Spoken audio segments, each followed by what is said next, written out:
어두움에서 빛으로라는 제목으로 함께 말씀을 나누겠습니다. 최근 기독교 교계에 커다란 사건이 있었습니다.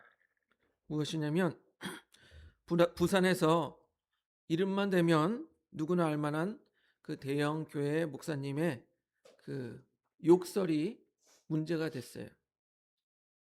그 목사님은 그 설교를 저도 많이 들어봤었는데 참 설교도 재밌게 하시고 전국적으로 유명한 부흥 강사로 이름을 날리기도 했습니다. 그런데 그 유명한 목사님이 자신과 함께하는 부교육자들에게 욕을 하는 거예요. 저도 그 녹음된 파일을 그 유튜브에 올라와 있어서 한번 들어봤는데요. 부목사님에게도 욕을 해요. 네가 어쩌고 저쩌고. 그리고 여자 전도사님에게도 욕을 해요. 어쩌고 저쩌고 하면서. 참 같은 목사로서 그랬습니다. 저도 담임 목사를 하고 있으니 그 담임 목사의 자리가 힘들고 스트레스를 많이 받는 위치라는 것은 알고 있습니다. 하지만 목사라는 위치에 있는 사람이 그렇게 욕을 하면 안 되죠. 여러분, 욕은요 단순히 화가 나서 내뱉는 것으로 끝나는 것이 아니라 그 사람의 인격을 모독하고 인격을 죽이는 것과도 같은 거예요. 보통 누구에 빗대잖아요. 욕할 때 그렇게 얘기하잖아요. 그래서 성경 말씀에서도 마태복음 5장 22절을 보니까 이렇게 말하고 있습니다. 넘겨줘 보세요. 같이 한번 읽어보겠습니다. 5장 22절 시작. 나는 너희에게 이르노니 형제에게 노하는 자마다 심판을 받게 되고 형제에 대하여 라갈하는 자는 공회에 잡혀가게 되고 미련한 놈이라 하는 자는 지옥불에 들어가게 되리라. 예, 여기서 라가라 하는 자 할 때 라가라는 말은 이 쓸모없는 인간, 이 머리가 텅 빈 인간, 인격을 모독하는 말입니다. 인격을 모욕하는 욕설과 같은 말이죠. 그래서 우리 그리스도인들은요, 욕을 하지 않아야 합니다. 욕을 하지 않기를 바랍니다. 특히 교회 지도자라고 하는 목사가 욕설을 했다는 것이 큰 문제가 된 거예요. 이 욕설 녹음 파일이 퍼지고 논란이 확산되자 그 목사님은 담임 목사직에서 사임을 했습니다. 그리고 또 그 목사님이 소속된 교단에서 부총회장이었는데 다음에 총회장이 되겠죠. 근데 부총회장직에서 또 사임을 했습니다. 그런데요, 그 부산의 그 교회 목사님의 욕설이 이번에만 있었던 게 아니라는 거예요. 수년 동안 지속되었다라는 것입니다. 그런데 여러분, 그렇게 오랫동안 지속되었는데 왜 이제서야 세상에 드러나게 되었을까요? 왜 그랬을까요?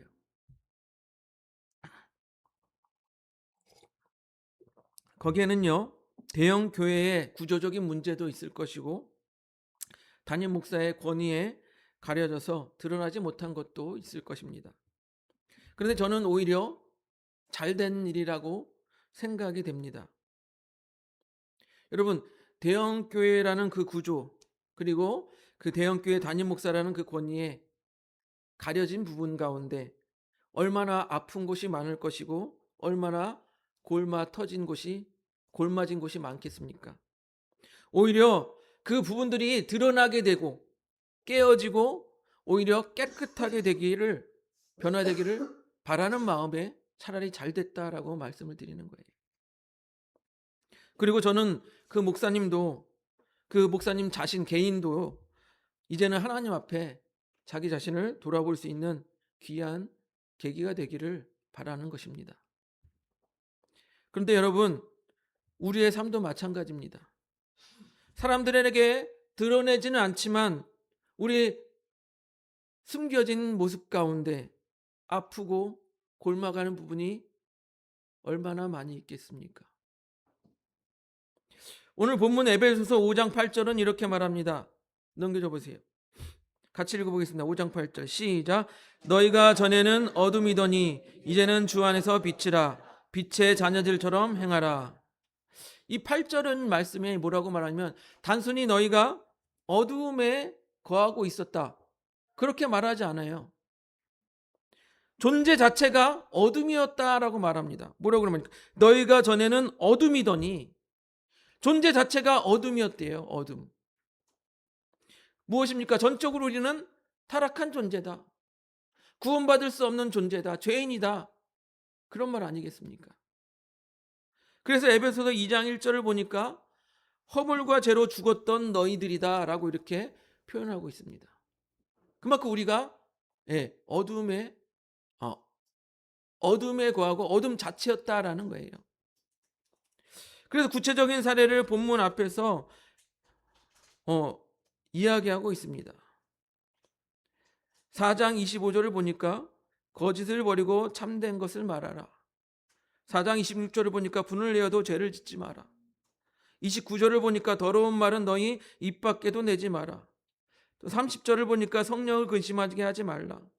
31절을 보니까 모든 악독과 노함과 분냄과 떠드는 것과 비방하는 것을 모든 악의와 함께 버려버려라. 또 5장 3절을 보니까 음행과 온갖 더러운 것과 탐욕은 너희 중에서 그 이름조차 부르지 말라. 여러분, 사도 바울이 하지 말라라고 하는 것은 어떤 의미가 있습니까? 그런 일이 있었으니까 하지 말라고 하는 것 아니겠습니까? 그러니까 죄 가운데 거했다라는 거예요. 어두움이었다라는 거예요. 그래서 바울은 뭐라고 말하니까 아까 8절에 우리 존재 자체가 어두움이었다. 어두움이었다. 하지만 이제는 어떤 존재가 되었다라고 말하고 있습니까? 8절에 이제는 주 안에서 빛이다라고 선언하고 있어요. 어두움에서 이제는 뭐라고요? 빛이 되었다라고 선언하고 있는 것입니다. 그렇습니다. 우리가 예수님을 믿기 전에는 우리의 존재가 뭐였다고요? 어둠이었다. 어둠이었다. 근데 예수님을 믿고 나서 이제는 어떻게 됐다고요? 빛이 되었다라는 거예요. 우리의 존재가 변하여서 빛이 되었다라고 말하고 있습니다. 그래서 저는 오늘 우리의 존재가 변하면, 어두움에서 빛의 존재로 변하면 어떤 일이 일어나는지 함께 나누고자 합니다. 첫째는요, 우리의 존재가 변하면 열매가 변합니다. 한번 따라해 보실까요? 존재가 변하면 열매가 변한다. 우리 에베소서 5장 9절을 보니까요, 넘겨줘 보세요. 같이 읽어보겠습니다. 에베소서 5장 9절 같이 읽습니다. 시작. 빛의 열매는 모든 착함과 의로움과 진실함에 있느니라. 여러분, 우리의 존재가 어두움의 존재에서 이제는 빛으로 바뀌면 어떻게 된대요? 착함과 의로움과 진실함으로 살아가게 된다라고 말하고 있는 거예요. 즉, 이거는요, 우리가 구원을 받기 위해서 선한 일을 하는 것이 아니잖아요. 여러분, 구원을 받기 위해서 선한 일을 한다고 우리가 구원받을 수 있습니까? 아니죠. 구원은 하나님의 온전한 주권에 있습니다. 우리가 구원받은 존재이기 때문에 그 존재에 합당한 모습으로 선한 일을 하면서 살아가는 것과 마찬가지로 오늘 말씀도 우리의 존재가 빛으로 바뀌었기 때문에 그 빛의 존재로 합당한 모습으로 살아가는 것이지, 우리의 존재가 빛으로 바뀌기 위해서 우리가 착함과 의로움과 진실함으로 살아가는 게 아니라는 거예요. 그러니까 여러분, 우리의 존재가 어두움에서 빛으로 바뀌었기 때문에 우리는 그 빛에 합당한 모습으로, 빛의 존재에 합당한 모습으로 그렇게 살아가야 된다라는 것입니다. 그래서 우리가 많이 읽었던 마태복음 5장 보면은 뭐라고 했습니까? 너희는 세상의 소금이다라고 예수님께서 말씀하고 계시지 않습니까? 그리고 너희는 세상의 빛이다라고 예수님께서 말씀하십니다. 그렇게 결론적으로 예수님께서 뭐라고 말씀하십니까? 마태복음 5장 16절을 보니까요, 넘겨줘 보세요. 마태복음 5장 16절 같이 읽어보겠습니다. 시작. 이같이 너희 빛이 사람 앞에 비치게 하여 그들로 너희의 착한 행실을 보고 하늘에 계신 너희 아버지께 영광을 돌리게 하라. 예수님께서도 너희는 세상의 빛이다라고 말씀하셨는데 그 결과, 그 열매가 어떻게 돼요? 우리의 착한 행실을 보고 하늘에 계신 아버지께 영광을 올려드리는 열매를 맺는 거예요. 또 영광 올려드리면 사람들이 그것을 보고 우리의 착한 행실을 보고 하나님께 영광 올려드리면 또 어떻게 됩니까? 그들이 또 하나님께로 돌아오는 그런 역사, 즉 복음 전도의 열매를 맺는 역사가 있는 것 아니겠습니까? 여러분, 우리의 존재가 바뀌면 열매가 바뀌는 거예요. 우리의 존재가 어두움 자체였을 때는요, 거짓과 모든 악독과 노함과 분냄과 떠드는 것과 비방하는 것들이 우리의 열매가 되었어요. 곧 우리가 어두움의 존재였을 때는 우리의 열매가 뭐였어요? 죄밖에 없는 거예요. 죄. 우리의 열매가 전부 죄예요. 하지만 이제 우리의 존재가 어두움에서 빛으로 바뀌었을 때는 어떻게 된다고 말합니까? 착함과 의로움과 진실함의 열매를 맺게 되는 것입니다. 그렇게 되면 아까 우리가 읽었던 마태복음 5장 16절에서 말하는 것 같이 우리의 착한 행실을 보고 많은 사람들이 하나님께 영광을 올려드리고 그리고 그들이 하나님께로 돌아올 수 있는 귀한 전도의 열매를 맺을 수도 있는 것이죠. 두 번째로 우리의 존재가 바뀌면 두 번째로 어둠의 일을 책망하는 용기가 생깁니다. 한번 따라해 보실까요? 어둠의 일을 책망하는 용기가 생긴다. 예. 여러분, 세상은요, 우리 믿음의 사람들에게 야, 튀지 말고 대충 타협하면서 그렇게 살아. 그렇게 말하죠. 모난 돌이 정 맞는다고 튀지 말라고 말하죠. 여러분, 물론 우리가 큰 문제가 되지 않은 그런 것들로 인하여서 딱딱하게 굴 필요가 없어요. 우리 그리스도인들도 좀 유연하게 대처할 필요는 있습니다. 우리가 세상에서 야, 그리스도인들은 교회 다니는 사람들은 왜 이렇게 딱딱해? 왜 이렇게 고지식해? 이런 말을 들으면서 살 필요는 없습니다. 하지만 앞에서 제가 말씀드린 그 욕하는 목사님, 여러분 몇 년을 그렇게 욕을 했는데도 드러나지 않았던 이유가 무엇이에요? 드러나지 않았던 이유가 무엇입니까? 그것을 당했던 사람들이 이렇게 생각했지 않았을까요? 아, 나만 참으면 되지. 적당히 타협하고 부목사로 잘 몇 년만 견디면 좋은 자리에 꽂아줄 거야. 그런 생각으로 타협하지 않았을까요? 아니면 아유, 괜히 문제 일으키지 말고 찍히지 말자. 이런 마음이 혹시는 있지 않았을까요? 여러분, 하지만 대형교회 목사님, 아니 그 할아버지, 그보다 높은 사람이라고 할지라도 명백히 잘못된 것은 뭐예요? 잘못된 거예요. 여러분, 빛의 자녀는요, 주를 기쁘시게 할 것이 무엇인가 시험하는 사람들이에요. 우리 10절을 볼까요? 에베소서 5장 10절 넘겨줘 보세요. 같이 읽어보겠습니다. 시작. 주를 기쁘시게 할 것이 무엇인가 시험하여 보라. 여러분, 담임 목사님이 계속 욕을 해요. 나만 참으면 되는 것이 아니에요. 다 욕을 해요. 그러면 담임 목사님이 그렇게 욕을 하는데 부교육자가 그것을 들으면서 참고 있는 그것이 주를 기쁘시게 하는 걸까요? 시험하여 보라 그러잖아요. 여러분, 교회에서 담임 목사님하고 부교육자가 주님을 기쁘시게 할 일은 많아요. 합력하여 선을 이룰 일들이 많이 있어요. 그럼에도 불구하고 왜 그 욕설 가지고 그렇게 망설이고 있냐 말입니다. 물론 담임 목사 자리에서 부교육자가 잘못하는 것을 보면 지적할 수 있습니다. 지적할 수 있어요. 하지만 여러분, 잘못한 그 사실에 대해서만 지적을 할 것이지 여러분 욕을 하면서 인격적인 모독을 줄 필요는 없잖아요. 그런 의미에서 제가 기도하는 것들이 있어요. 무엇입니까? 여러분, 제가 기도하는 것이 무엇이냐면 하나님, 우리나라에 그리스도인들이 참 많이 있지 않습니까? 각 분야에 많이 있지 않습니까? 언론계에도 있을 것이고 사법계에도 있을 것이고 정치계에도 있을 것인데, 이들이 자신의 분야에서 잘못된 것을 볼 때 그것을 책망하고 바로잡을 용기가 있어도 우리나라는 정말로 바르게 바로잡히지 않겠습니까, 여러분?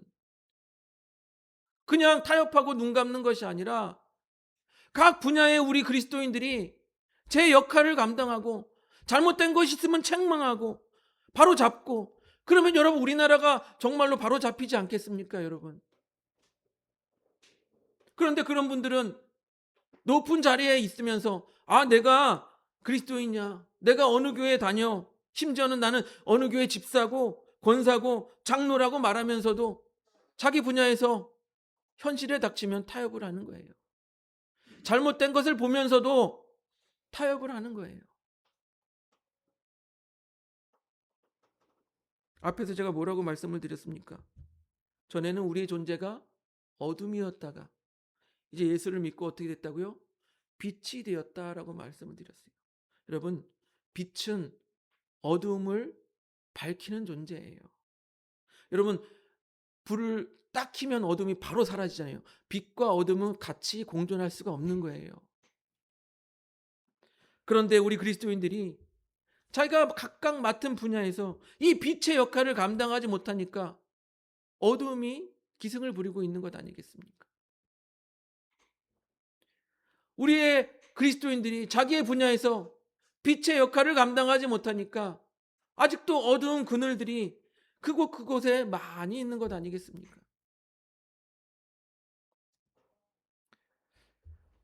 여러분, 존재가 바뀌면 세 번째로요, 치유가 일어납니다. 한번 따라해 보실까요? 존재가 바뀌면 치유가 일어납니다. 예. 우리가 빛의 존재가 되어서 책망하는 것, 여러분, 책망하는 것은 정죄가 아니에요. 우리가 치유로 나아가기 위한 과정인 것입니다. 바로 세워지기 위한 과정인 것이에요. 여러분, 우리의 그 몸에 종기가 나면 어떻게 돼요? 종기가 나면 꽉 짜야 되죠. 어느 때까지 짜야 됩니까? 그 뿌리, 근이라고 하죠. 그 뿌리가 나올 때까지 아주 꽉 짜야 되죠. 그런데 짜면 아픕니까, 안 아픕니까? 아파요. 종기 난 게 짜면 너무너무 아파요. 소리 지를 정도로 아파요. 저도 예전에 어릴 때 어머니가 짜주셨는데 엄청 아파요. 예. 악! 하고 소리 지를 정도로. 여러분, 그래도 아파도 짜야 돼요, 안 짜야 돼요? 짜야 돼요. 뿌리가 나올 정도로 짜야, 뿌리를 뽑아버려야 다시 곪지 않게 되는 것입니다. 그래서 오늘 본문 11절에도 그러잖아요. 너희는 열매 없는 어둠의 일을 참여하지 말고 도리어 책망하라. 책망하라. 아프지만, 아플 것을 알지만 책망해야 한다라는 것입니다. 책망해야 치유가 일어나는 거예요. 우리 에베소서 5장 13절을 보니까요. 넘겨줘 보세요.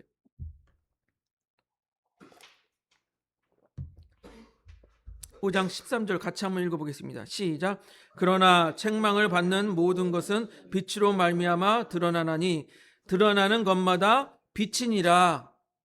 책망을 받아서 빛으로 말미암아 드러나면 어떻게 돼요? 빛이 된다. 변하는 거 아니겠습니까? 드러나는 것마다 빛이 된다. 존재가 바뀐다라는 거예요. 어두움에서 빛으로 바뀐다라는 거예요. 그것이 치유가 아니고 무엇이겠습니까?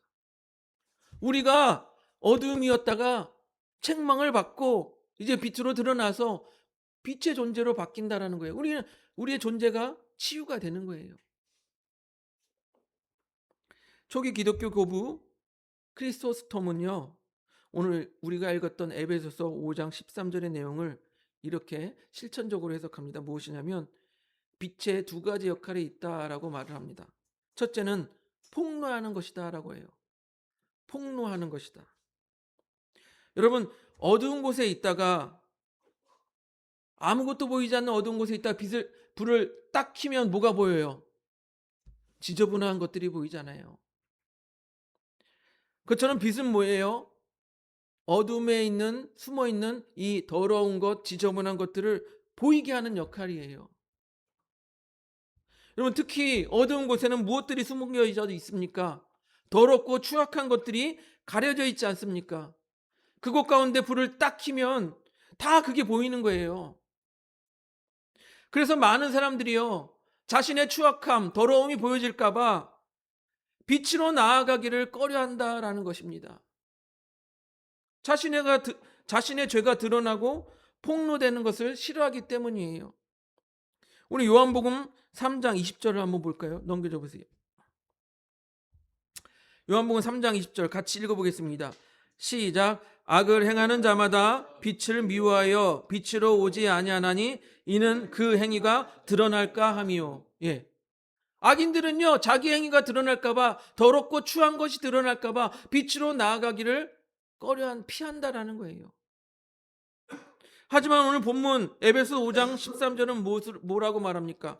모든 것이 빛으로 말미암아 드러나나니 드러나는 것마다 빛이니라. 빛으로 드러나게 되면 어떻게 된다고요? 치유가 된다라고 말하고 있는 것입니다.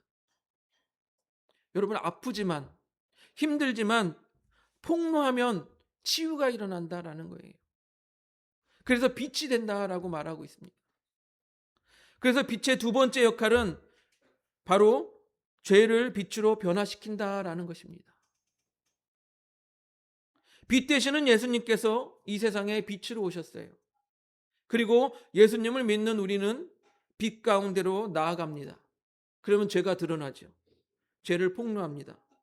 그러면 예수님께서 우리의 죄를 용서하시고 그 죄의 모든 책임을 예수님께서 짊어지십니다.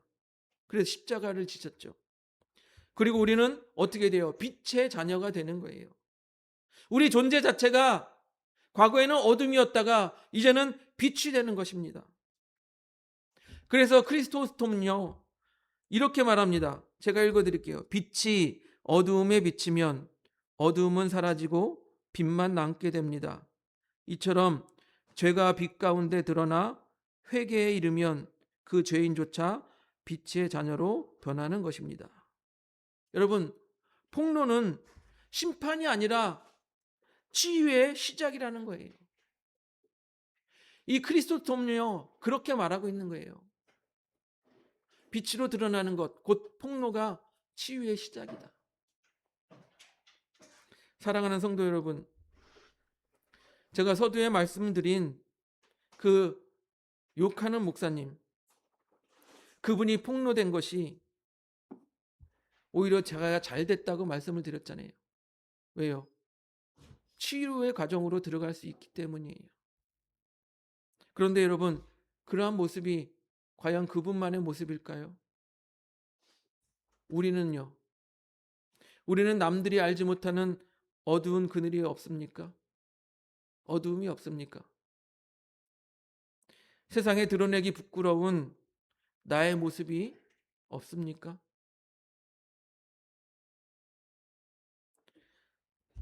그것이 크든 작든 간에 우리는 그 어두움에 얽매여 빛으로 나아가지 못하는 그런 상황에 놓여 있지는 않습니까? 여러분, 예수님은 빛으로 이 땅에 오셨습니다. 그러므로 예수님을 믿는 우리는요, 어떻게 해야 돼요? 빛 대신 예수님께 나아가야 돼요. 그러면 어떻게 된다고 그랬습니까? 존재가 바뀐다라고 말씀을 드렸어요. 더 이상 어두움이 아니라 우리가 뭐가 된다고요? 빛이 된다라고 말씀하고 있는 것입니다. 우리의 존재가 완전히 바뀌는 것입니다. 그래서 이렇게 말하지 않습니까? 이전 것은 지나갔으니 보라 새 것이 되었도다. 여러분, 우리가 완전히 새로운 피조물이 되는 거예요. 그러면 여러분, 더 이상 우리가 어두움에 있었던 일들을 두려워할 필요가 없습니다. 책망할 용기가 생깁니다. 왜 그렇습니까? 빛과 어두움은 공존할 수 없기 때문에 우리가 빛이 되면 이 어두움의 죄를 책망할 수밖에 없는 거예요. 그렇게 어둠의 모습을 책망하면 빛 가운데 그 모습이 드러나게 되고 그 빛 가운데 드러나게 되면 우리가 어떻게 된다고요? 빛의 자녀가 되는 치유가 일어난다라고 말하고 있는 것입니다. 저는요, 예수님을 만나면, 예수님을 진정으로 만난 사람은 치유가 일어난다라고 생각하는 사람입니다. 그래서 저와 같은 목회자도 과거에 아픔이 없겠습니까? 있겠죠. 모든 트라우마에서 벗어나야, 그렇게 새로운 존재가 돼야 진정 하나님의 일을 잘 감당할 수 있다라고 생각이 되어집니다. 근데 제가 아는 어떤 목사님은요, 아직도 과거의 트라우마에서 벗어나지 못한 분이 계세요. 그래서 매일 설교만 하면 자기가 이렇게 힘들었고 자기가 저렇게 힘들었고 자기 어려웠던 일들만 계속 얘기해요.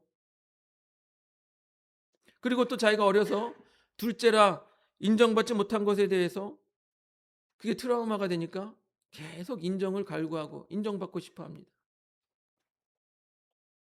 여러분, 저는 이렇게 생각해요. 이제 예수님을 만났으니, 존재가 어두움에서 빛의 자녀가 되었으니 그 모든 과거의 트라우마를 치유받고 이제는 제대로 빛의 자녀로서 살아야 되지 않나, 이렇게 생각하는 거예요.